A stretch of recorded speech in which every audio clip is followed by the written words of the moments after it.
Hello, guys. Welcome to We Are All Gamers podcast. And today we have Craig. And hello, Craig. Hey, welcome. Yeah, how are you doing, bro? Doing good, thank you. Doing great.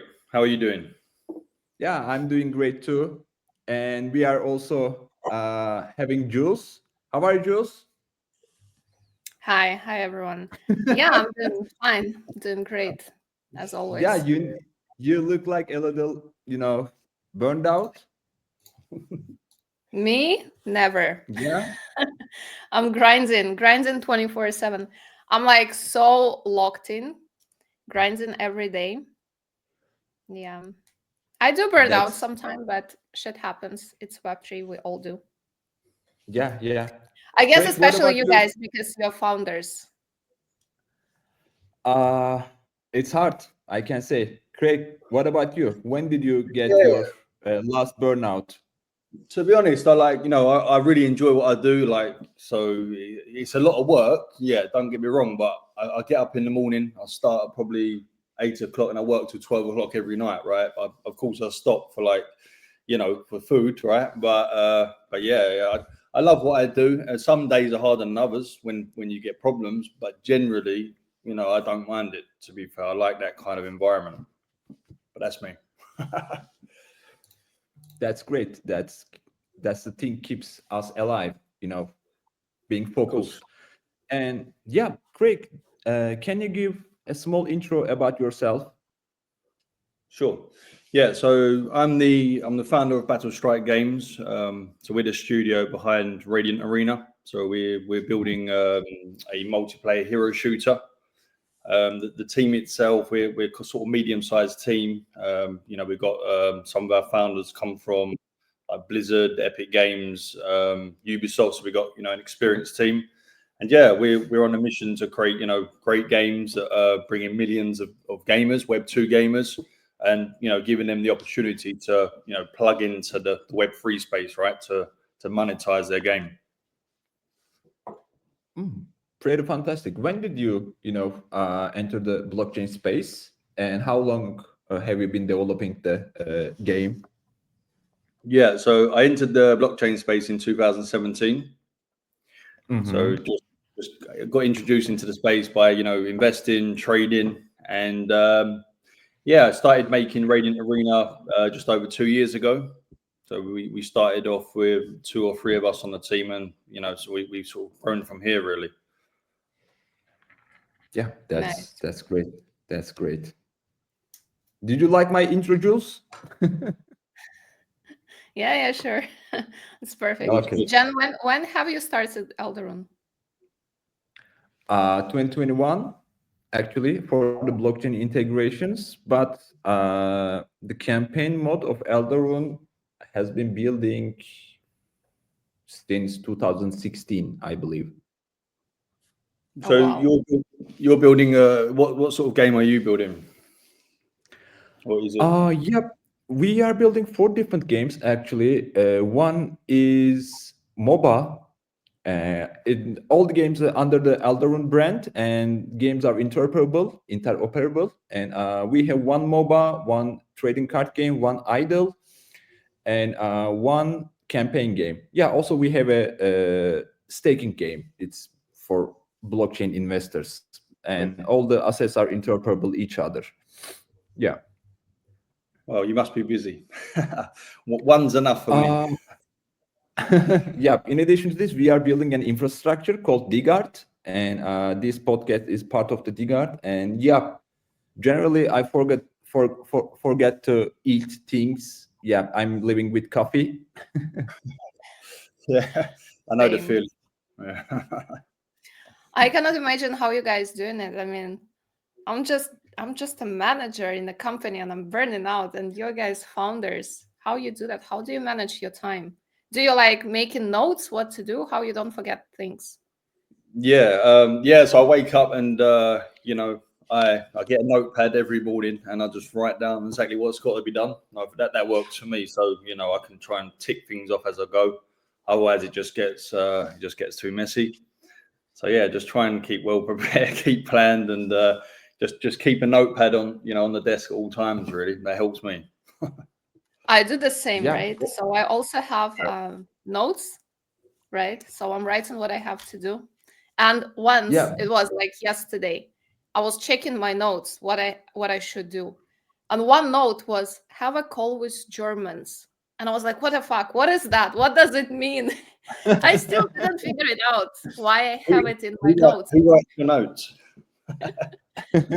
Like, Yeah, that's but crazy. Now I cannot even take understand this. my notes. It's 27th of last month, and almost 1 month over, and I almost fill the whole, notebook with all Wow. Yeah. notes. Yeah, you need. Yeah, Yeah, you but definitely. I'm generally using one site. Not, Yeah, I don't like this site. you're cheating. So you got lots of Ah, books. But you're only filling up half. Yeah. But yeah, Yeah. you need to though. That's the thing. Otherwise, it's like it's information overload. You get too many ideas in your head, and it's hard, isn't it? So you've got to. That's one thing I've always done is just always write everything down, and it helps a lot. yeah. And sometimes I have this problem. I can start one thing, I don't finish it, and I start another. And at the end of the day, nothing is finished. And I'm like, Yeah. what the hell? What I was doing for the whole day. Yeah, sometimes it Yeah. happens. Yeah. I have days like that as well. To be fair, like it just seems like the whole day is a bit of like a blur, and you think like, what? And actually, when you look back on the day, you think, actually, I haven't really done anything today. So, yeah, that's scary. Them ones. Yeah, crazy. Yeah. Craig, what was your favorite game in childhood? Yeah. World of Warcraft. It has to be. I just love I love like the economy, and also I love the progression in the game as well. And being a part of a guild, playing with your friends, it was really exciting. And like there was 30 of us that used to go to a raid, and like every different person had a different part to do to make it successful. And then the rewards you got as well to boost your character. It was just fun. You could play it casually, or you could go into a raid. So there was so many different things you could do. And I think that was just a game I got introduced to and ended up being kind of like hooked on for, I guess, I guess I probably played it for like 4 or 5 years. So that's got to be my childhood game, definitely. Nice. Jan, what about you? Yep. Mine was a similar world with Craig's Dota, and You still play Dota, yeah, right? yeah. Sometimes, but I'm deleting it to not to play. Yeah, this is how my life works. If I cannot stop the play, I'm deleting it. And if I had chance to, delete the smoke, that would be perfect. I Do you think, have? yeah, go ahead. I was going to say, do you have any games left if you've deleted them all? No, every game that I play right now deleted. I don't have any games on my Mac or PC or mobile. And yeah, I'm here to, focus to develop Digard and Eldarune. Yeah, we believe you. But you still kind of like finding new games, right? Because you just said that you had this game, you don't even remember the name. So how did you find it? It's like App Store? Actually, Well, I go to App Store and write. Mm, I really just want to play tower defense 3 days ago. mhm. I just want to play tower defense game, and I go to search bar and write tower defense, and I find one and look the pictures, and I downloaded it to try it. And yeah, I really love the graphics and start to play, and then I deleted it. Yeah, do you know what?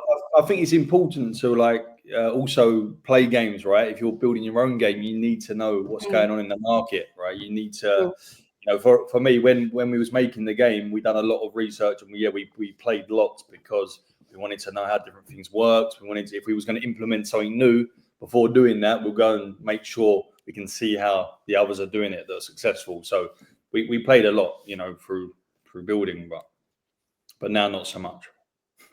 Okay, let's go to next topic, because we actually like to compare gaming with life, because we think that life is a game. Oh, Dane, I was actually just yesterday, I was watching my reels on my Instagram, and I saw that stupid reel. I don't know, like, it was serious discussion, like very serious discussion of two men. And one man was saying basically, can my parents be bots, NPCs? Oh, And another, perfect. he was like, yes, 100% they can. So they were discussing something like that. Actually, some people in our world, they are NPCs, bots. That's crazy. Yeah, that I is hope my crazy. parents are not bots. Yes. So what do you guys think? Is our life is actually a game? Game. Well, hopefully we're not. We are humans, first of all. But yeah, I guess life is a game, isn't it? Really, we all kind of we're like all in this kind of race to make money, because we have to make money to pay for things. So I suppose it is a game in that sense, isn't it? If you took money away from the equation, and it's kind of like, you're basically playing a game to eat food, or you're playing, So I don't know. I guess it could easily be a game. If you take all of like the money aspect away. Yeah. And what type of game is that to Monopoly. Yeah. It's true though. Like if you think of Monopoly, that is obviously it's based on real life, but that is a game, isn't it? And the same as real life. Yeah. True. To me, it's survival. Survival game. And let's say, like, what type of skill you would love to have in this game? Skill.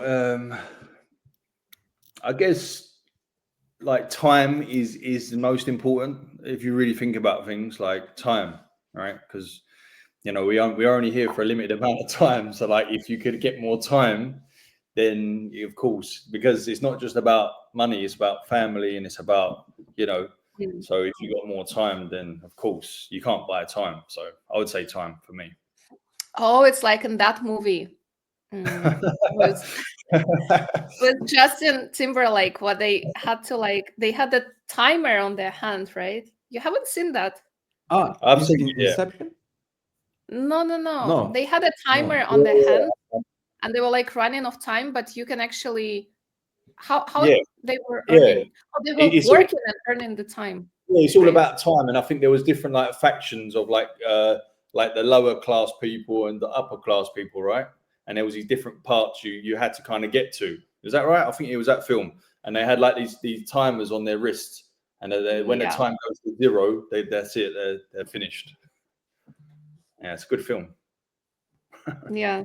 The name is, I think it's Time. Like, I think it is. just Yeah, Time.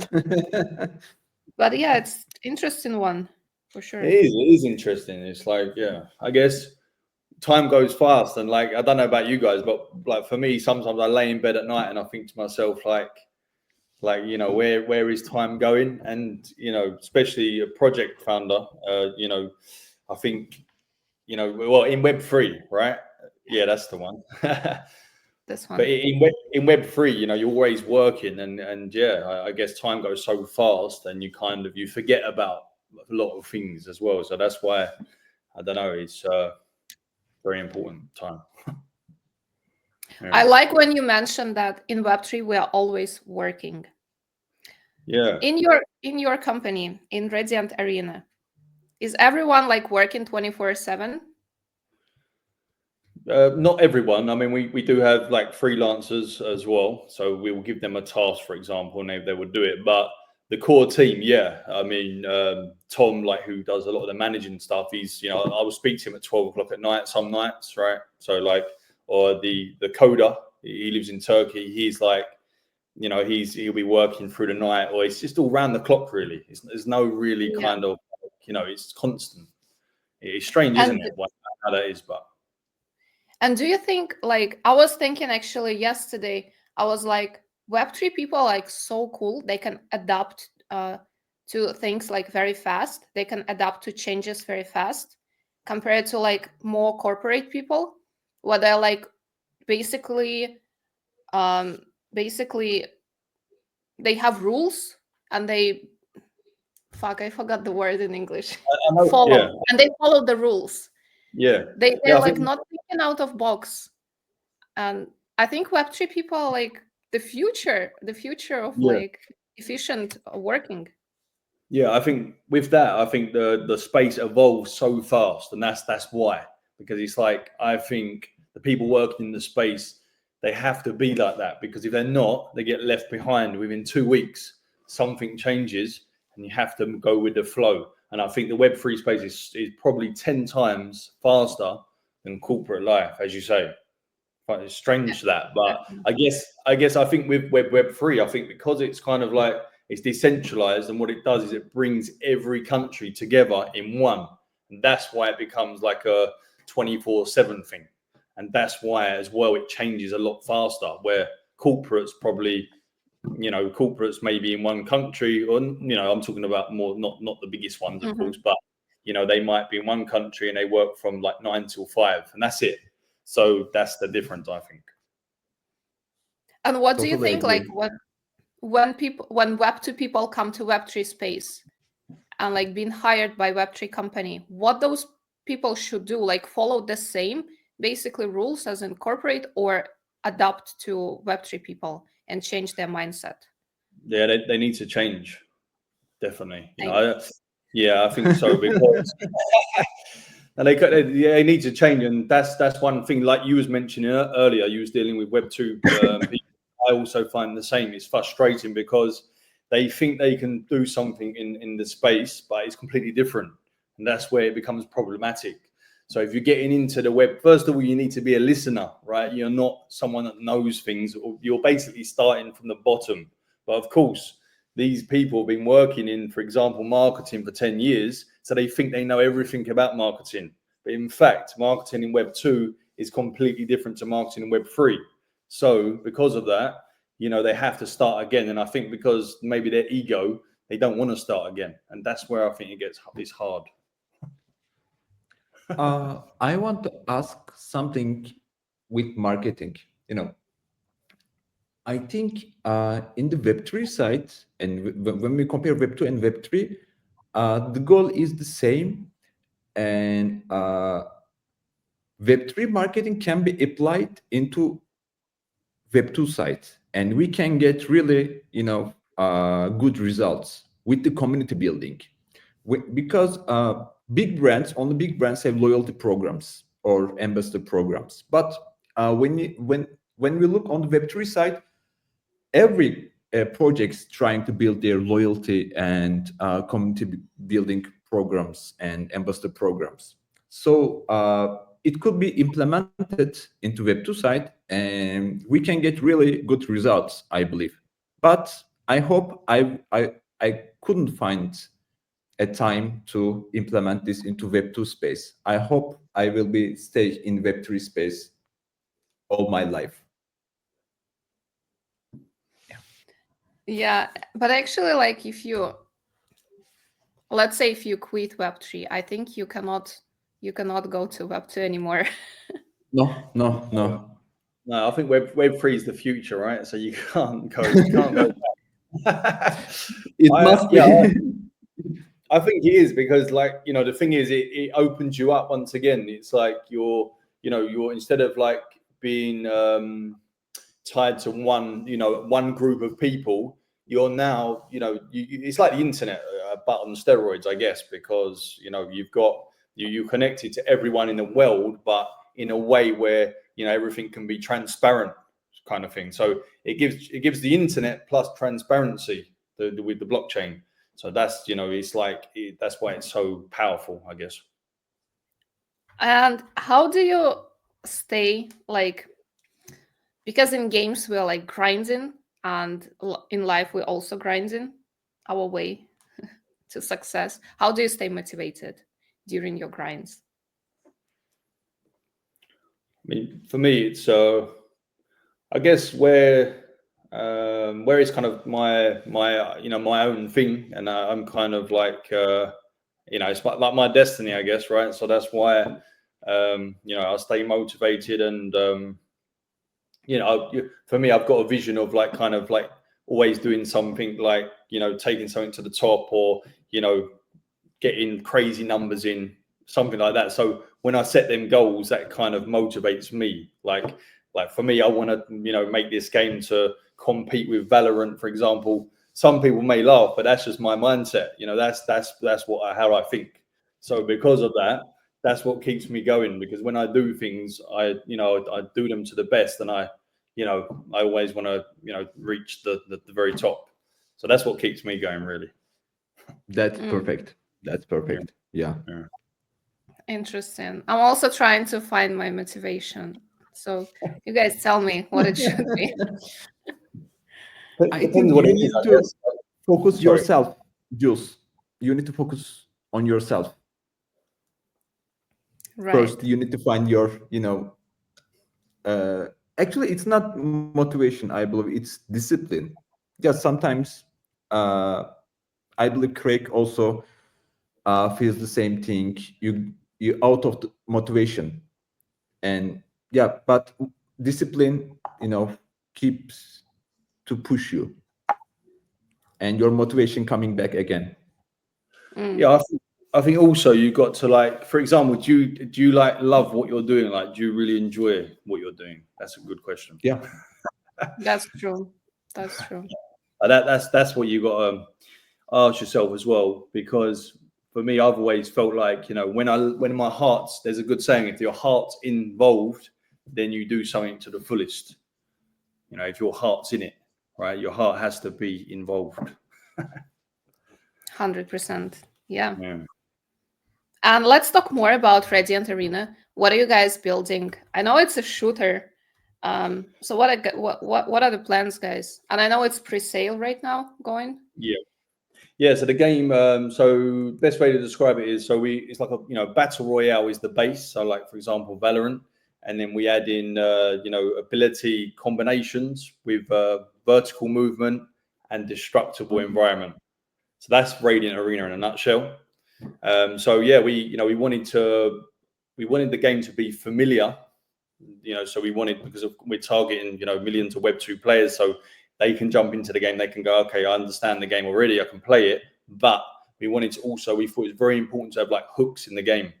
So for example, stuff that's unique, because I feel that's one very important part of making the game very marketable and getting in new players. So the combinations of the hero abilities, the destruction, the vertical movement, something that's never been done before in Web 2, let alone Web 3, right? So yeah, that's it. It's free to play. So you can jump into it. We're going to have 8 different heroes, so they're all going to have different abilities, 3 maps as well. And yeah, we plan to get the game fully released hopefully in the next sort of 3 to 6 months. And yeah, pre-sale is underway. So we're doing the fully public sale. So we're not including any VCs. So we're just trying to do it completely different, really, because not only do we want to create a great game, also it's important to kind of like get the respect from Web3 investors as well. People, early backers, early community members, we want to give them the best chance of also getting rewarded from the game. So yeah. And can you please explain more why you guys don't want to have private VCs? Yeah, well, look, you only got to look in the market for the previous, the last 12 months, and you can see what's happened to every single game, or pretty much every, project, like with a lot of backing. They just kind of, they got a lot of selling pressure. And the problem is, they're basically the public that they invest into a project, they become the VC's exit liquidity, right? So, Yeah. The price can't go up. And unfortunately, although, a lot of great games are being built, and obviously it takes a lot of time and effort to build a great game. But then, as we've seen in the Web3 space, as soon as you come out onto the market and the price goes down, everyone thinks your game is absolutely terrible. So yeah, that's one reason, the main reason we don't want to go down the VC route, because we want to try and, we want to make sure the price of the token can go up. So we start at the very bottom, and we can only increase. Awesome. And do you guys have any play tests? How audience can try your game? Yeah, so the game's fully developed. The only thing we need to do is more content. But in terms of playable, it's on the Epic Games, and we do play test every single week. So the audience can, if they come into our Discord, you can sign up. We generally run a play test on a Friday. You download it on Epic Games and you can join. So it's the servers are generally closed because it's in closed beta, but we open them up on the Friday and you can jump in, you can play. Awesome. That's great. Yeah. Actually, on the Digard side, we are partnering with gaming projects, and we are listing games in our app, decentralized app, and also we are making game nights with them, weekly tournaments, and etc. We would love to, list you guys and make some events together, rewarding your community and through Digard. Yeah. Sounds really good. Yeah, we generally do game nights, as well. We probably run. I guess we're doing like 20 different game nights every week. So we would we would appreciate that. We'd love it. Sure. Yeah, I'm adding my partnership manager into group, and Awesome. yeah. We got some partnership here. And yeah, let's go. Let's go. And Craig, can you please talk more about the team behind? Because I know you have pretty well experienced team. Yeah. So the core team. So we got the core developer. He's got 25 years in experience. So he does like all the back end coding, but also he does like the multiplayer stuff in Unreal. The networking side, the server side. He was working on Epic Games, part of their senior team. So yeah, he's very experienced. We've also got Duan as well. He was the lead artist at Ubisoft, so he kind of handles all the artwork. And also the game designer, Dave Fried. He actually helped World of Warcraft actually, on the design team there I think he was there for about 4.5 years. So so he helps making sure the game's balanced, making sure like the maps kind of designed correctly to make sure the game plays as efficient as it is. But yeah, I think there's 13 of us on the team in total, but they're the core team. Cool. And I have a question. I wanted actually, to ask Jules. something else and I forgot. Yeah, I can ask something. And what's the challenges that you faced while integrating into blockchain space?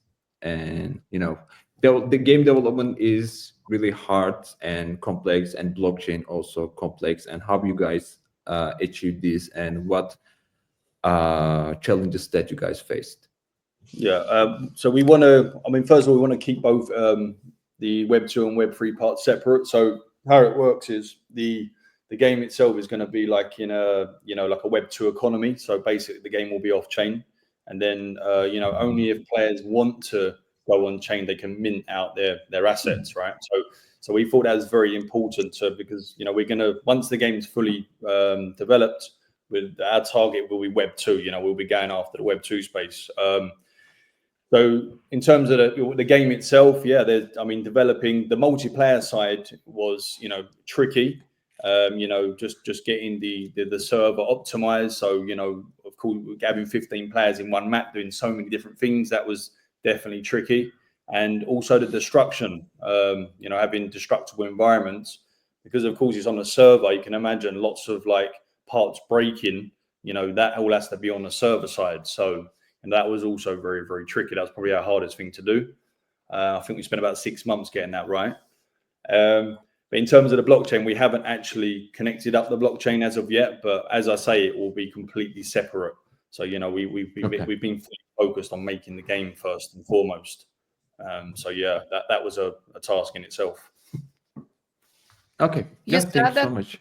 You said that you separate in Web2 and Web3. So what about community? How are you going to handle that? Yeah, so I mean, we're still going to be like, we're going to have NFTs. So, for example, when you mint an item in game, we that will become an NFT, right? So the idea is it's also something that they know, and it can be sold on the marketplace for real value. So in terms of Web3, I mean, we're of course we're starting out in Web3, so we that's why we're doing, for example, like free NFT mint collections, just to give back to the community, the early members. So yeah, it's important for us to do free mints and to have all the different attributes that general like Web3 communities have, because as I say, that's where we're starting out. But yeah, we're going to have the NFTs, the marketplace. So I think in terms of being like a familiar game, even in the Web3 space, it will be. But the only difference is we're not having like we're not doing an airdrop, for example. We'll be rewarding long-term players instead, right? So, for example, the Radiant token might last over, say, 2 years, and it'll only reward players that have played many hours in the game. It's not gonna. We're not going to just be giving. We've seen what happens with airdrop events. They generally are not very successful. So yeah, we want to try and kind of like reward those that play long term. So there will be that as well. Yeah. Yeah, that's interesting. I mean, aren't you afraid that you guys won't have this short hype, I would say? I know you try to like build a long-term thing, and the hype will come through some period of time, but don't you think you can kind of lose this momentum, especially while we have bull run? Not necessarily, because I think first and foremost we're focused on making a good game. Like I'm very confident we can take our game, right, and we can go into the Web2 space and we can get 100,000 players once it's fully done. Right? I'm very confident of that. So that for me, I think that's where a lot of games possibly might get it wrong, where they kind of don't focus on look, we break down a Web2 game, we understand what makes that so successful first. That is where you need to start. Where you don't need to start with NFT, you don't need to start with giving away free token airdrops, because all of that's short-lived anyway. I mean, majority of games that we've seen, the hype goes up and then it comes back down, and it actually looks a lot worse, because it's not sustainable, it's not organic. So we've worked on building organic, and we've done pretty well in doing so already. But yeah, we're in it more for the long term. So although we might not have let's say, for example, go into a bear market, we've built a great game. So bear market or bull market, we're not doing this to be affected by that, because we've got a Web2 compatible game that's going to sit in a Web2 world. So that we're not going to be affected by a bull run, right? Yeah, got it. Yeah, your foundation will be so strong, and because of this, and you will not be affected by the hyped and the reverse of the hype. Yeah, and we like with the revenue system. So of course we do also want we want to focus on making the price go up. So we will. I mean, like if we take Fortnite, for example, we look at their revenue system. Of course, they're at the top of their game. Their revenue is like 6 billion last year alone. So let's just say we could get 100 million of that, right? And we can buy RAD, which is exactly what we're going to be doing. So all of the revenue, buying RAD minus out the studio running costs, that's going to also make that will make the price go up, whether we're in a bear market or a bull market, because of the influx of money. So I think that's what's missing, and I think that's going to be the future. Because, for example, if we can combine a great game with investing as well, right? We can introduce Web2 players. They go, okay, I bought some RAD instead of V-Bucks, right? I bought some RAD, and it was worth a penny a go, but now it's gone up by 10x. So they think, hang on, wow. They think, wow. So we introduce them to like the investing side of gaming as well. So I just think, great gaming, innovative gaming, plus investing, plus like player-owned content, because you can buy and sell your assets for real money. That's going to be the future. But it's just getting all those things right together. It could be huge, it could be massive. It will be massive. It's just For a sure. case of, but I'm just saying, like, a project is yet to do that because it's early. Because I think a lot of projects are generally just making the same games and they're not looking into Web2 games as much as they need to. But that will change. Yeah, John is doing that every day. I'm playing games, Web3 games. Craig, Cool. thanks so much for Yeah. your time. Thanks so much for coming Thanks for the here. invite. Yeah, it was nice. It was good. Thanks for the. Yeah, it was really nice. Yeah, likewise. And also, we will start to make Twitter Spaces with Digard side, and we will invite games. Also, we can like to see you over there. Yeah, we should. Like, we can do something where we invite. I don't know. I guess we could get more like 10 different games together or something, or we can maybe think of some, like, work on something in the next coming month or something. Cool. Yeah. Yeah. That's great. Yeah. Thank you so much. Cool. This is my last word. All right. Thank you, Thank you, guys. Have a nice day. Yeah. Take care. Cheers, guys. Bye-bye. Bye-bye. Bye-bye.